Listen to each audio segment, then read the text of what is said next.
পৃথিবীর ইতিহাসে এমন একজন জালেম দেখাতে পারবেন না যে জালেম জুলুম করেছে আর তার প্রায়শ্চিত্ত তাকে দুনিয়াতে পেতে হয়নি।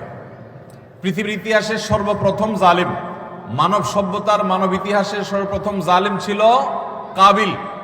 আদম আলাইহিস সালামের ছেলে কাবিল, সে জুলুম করেছে নিজের আপন ভাই হাবিলের প্রতি। আল্লাহ তাআলা তার মুখ উন্মোচন করে দিয়েছেন, তাকে অপমান অপদস্থ করেছেন, তার এই কুকর্ম আল্লাহ তাআলা ফাঁস করে দিয়েছেন। এটি ছিল আল্লাহর পক্ষ থেকে তার জন্য দুনিয়ার শাস্তি, আখিরাতের শাস্তি তো আছেই। পৃথিবীর ইতিহাসে বহু জালেম গিয়েছে, নমরুদ জুলুম করেছে, আবু জাহাল জুলুম করেছে, উতবা সাহেবা জুলুম করেছে, অনেক পরাশক্তি জুলুম করেছে। আল্লাহ তাআলা তাদের প্রত্যেককে অপদস্থ করেছেন, অপমান করেছেন, তাদের মুখ সম্মোচন করেছেন, তাদের শাস্তি দিয়েছেন। তবে আল্লাহ ছাড় দেন। আল্লাহ বলেছেন ইন্নামা নুমলি লাহুম, আমি ছাড় দিয়ে রাখি। ইন্না কাইদি মাতিন, ছাড় দেওয়ার পরে যখন ধরি সে ধরাটা হয় বড় শক্ত, সেটা থেকে বাঁচার কোনো উপায় থাকে।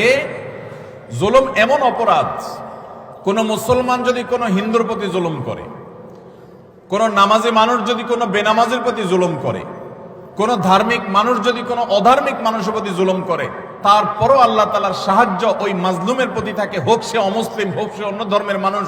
কারণ জুলুমকে আল্লাহ কখনো সহ্য করেন